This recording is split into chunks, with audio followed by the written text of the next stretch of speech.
Nanti akan ada situasi yang menyedihkan ya, teman-teman sekalian yang dirahmati oleh Allah. Gitu ya. Tentang apa itu? Tentang rekaman, ya rekamannya sudah dikasih Allah sekarang ya, kejadiannya belum ada. Nanti kejadian di akhirat. Gitu ya. Quran itu selain unik dalam bahasanya, gitu ya. Kalau pesannya bisa ditranslate di semua bahasa, tapi mukjizatnya hanya bisa dipahami dalam bahasa Arab. Uniknya Quran yang lain adalah rekamannya itu long life gitu ya. Bahkan sejak belum adanya teknologi apapun gitu ya. Quran kan bisa merekam ya, tentu ini adalah kuasanya Allah gitu ya, itu juga kehendaknya Allah. Ya, Quran merekam kejadian di mana Allah berbicara sama iblis gitu ya, di saat gitu ya, iblis kagak mau disuruh sujud sama Allah gitu ya. Terus dia aba wastakbar. Dia menyombongkan dirinya gitu ya. Gue lebih keren nih, ana khairum minhu gitu ya kata iblis. Gue lebih keren ya Allah daripada Adam. Khalaqtahu min tin gitu ya. Engkau menciptakan Adam cuma dari tanah. Nih, gue dari api lebih keren gitu ya. Walaupun nanti kalau kita kaji api sama tanah itu keren yang mana dan seterusnya itu pembahasan lain gitu ya. Tapi yang jelas di poin itu gitu ya, Al-Qur'an merekam tidak kepleset satu huruf dan satu kata pun apa yang dulu diucapkan oleh iblis. Itu di Quran ada, surat Al-A'raf. Masa itu teknologi apa yang bisa merekam percakapan? Kagak ada. Apalagi percakapannya antara Allah sama iblis. Gitu ya. Orang Nabi Musa aja mau lihat Allah, kagak bisa kan? Gitu ya. Ketika itu beliau pengen lihat Allah secara langsung ya, terus Allah mengatakan gitu ya, coba lihatlah gunung itu, kalau gunung itu masih bisa bertengger, kokoh, dia nggak roboh kalau lihat cahaya saya, maka kamu akan bisa melihat saya, kata Allah. Ya, tapi ternyata gunungnya hancur, gitu ya, baru lihat cahayanya Allah, gitu ya. Dan kemudian Musa pingsan. Oke, balik lagi, gitu ya. Artinya teknologi apapun gitu ya nggak akan mampu gitu ya. Belum ada teknologi lebih tepatnya. Kalaupun ada mungkin dia juga nggak akan mampu. Nah, Quran bisa merekam itu. Bahkan Quran juga bisa merekam kejadian yang itu sifatnya masih goib bagi kita sekarang. Kan sekarang kita hidupnya di dunia nih, ya kan? Ada yang sudah sampai kuburan kah? Ngeri kali ya. Insya Allah belum ada. Semuanya masih pegang gadget nih gitu ya, laptop maupun handphone kira-kira gitu ya. Atau tab, ya. Pasti semuanya masih di atas dunia. Coba pastikan. Pegang benda sekitar. Kalau fisiknya teman-teman ini masih bisa pegang rak buku, pegang kertas, pegang gadget, berarti kita masih hidup di dunia. Gitu. Tapi kalau kita pegang kok hanya bayang-bayangannya yang kita raih gitu ya, mungkin kita sudah di alam lain gitu ya. Ya, just kid ya. Yang sekarang bisa mendengarkan suara ini atau pegang material yang ada di sekeliling kita, berarti kita masih di dunia. Gitu ya. Tapi by the way, Quran juga menjangkau masa yang bahkan belum ada yang sampai sana. Gitu ya, namanya akhirat. Akhirat kan belum digelar. Gitu ya. Semua ida yang ada di Al-Quran itu yang bicara tentang kiamat itu kan belum terjadi. Idza syamsu kuwirat, idza samaun fatorat, itu belum ada semua.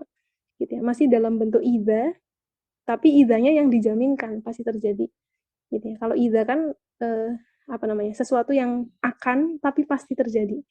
Gitu ya. Beda dengan lau. Lau itu pengumpamaan yang mengandai-andai untuk masa depan tapi pasti tidak akan terjadi. Gitu kan. Nah, oke, baik lagi. Nah, artinya saat kita masih hidup di dunia, Quran ini sudah ngerekamin buat kita kejadian nanti di akhirat tuh mau ada apa sih? Allah kasih spill dari sekarang. Nah, apa tuh contohnya gitu ya? Nah, berkaitan dengan surat Al-Maun ini, teman-teman sekalian yang berbahagia dan dirahmati oleh Allah gitu ya. Quran cerita tentang di surat Fatir ya, gitu ya. Surat Al-Furqan, maaf ya.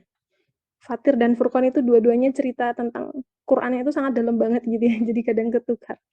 Gitu ya. Nah, di surah Al-Furqan itu nanti akan ada cerita gitu ya. Cerita tentang apa itu? Cerita tentang orang-orang yang kemudian dia menyesal kenapa dulu sewaktu saya di dunia itu saya nggak ngikutin nih model hidupnya Nabi gitu ya. Model hidupnya Nabi itu yang kayak apa? Yang sayang banget sama orang miskin gitu ya. Sangat sangat apa? Kelihatan banget gitu ya tatapan matanya beliau gitu ya. Sorot matanya sorot mata kasih sayang. Perilaku beliau lah tentu sangat menyayangi gitu ya terhadap siapa itu? Terhadap orang-orang miskin, terhadap anak-anak yatim gitu ya. Nah, itu salah satu jalan hidupnya Rasulullah. Nah, di akhirat nanti akan ada orang-orang yang kemudian gitu ya, dia sangat amat menyesal gitu ya. Kenapa sih gue dulu gitu ya kira-kira kagak ikutin tuh jalan hidupnya Rasulullah gitu ya. Sampai-sampai penyesalan itu diabadikan gitu ya oleh Allah gitu ya. Kalau teman-teman mau buka nanti bisa buka surat Al-Furqan ya. Ayatnya yang ke-27. Wa yauma ya'adzu dzalimu, dan pada hari di mana Az-zalim, orang-orang yang dolim, gitu ya. Ya'adhu, menggigit jari. Ala yadaihi, kepada kedua tangannya, yaqulu sambil bilang, ya laitani. Ya, duh, celaka saya. Ittakhadtu ma'a rasuli sabila. Kenapa sih dulu waktu saya masih di dunia? Karena settingnya akhirat. Dia lagi ngomongin tentang masa lalu dia di dunia. Hari ini kalau kita bicara tentang masa lalu, yang bisa kita sebut apa? Ya, beberapa tahun terakhir aja kan dalam hidup kita. Kalau sekarang usianya 20, berarti ya 20 tahun terakhir. Kalau sekarang usianya 30 tahun terakhir.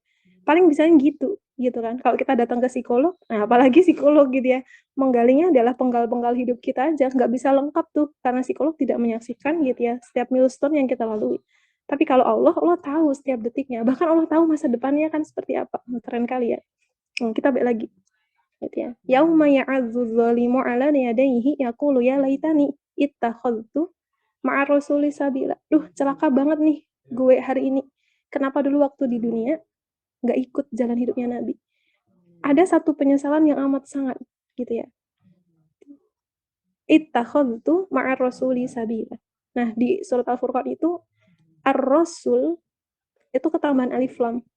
Padahal kalau mau Allah bisa menghilangkan alif lam itu. Tapi sama Allah alif lamnya ditunjukin. Ar-rasul gitu ya. Ma'ar rasuli, ada alif lam di situ.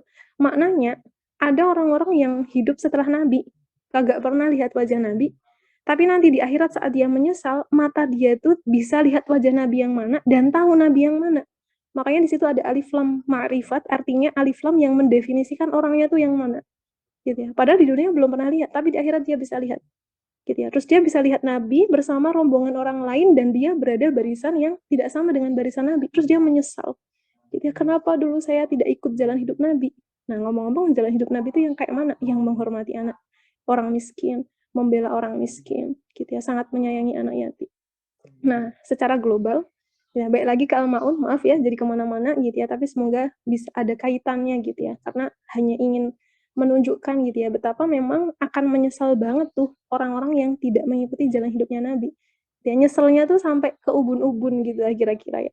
Gitu ya. Dia akan lihat dia tidak berada di barisannya Nabi. Dia akan berseberangan dengan Nabi gitu ya. Dan dia akan sangat menyesal kenapa sih dulu aku nggak ikut jalan hidupnya Rasul.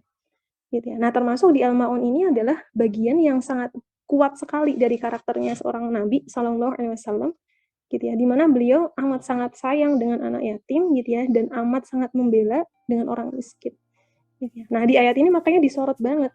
Ara'aital ladzi yukadzibu biddin.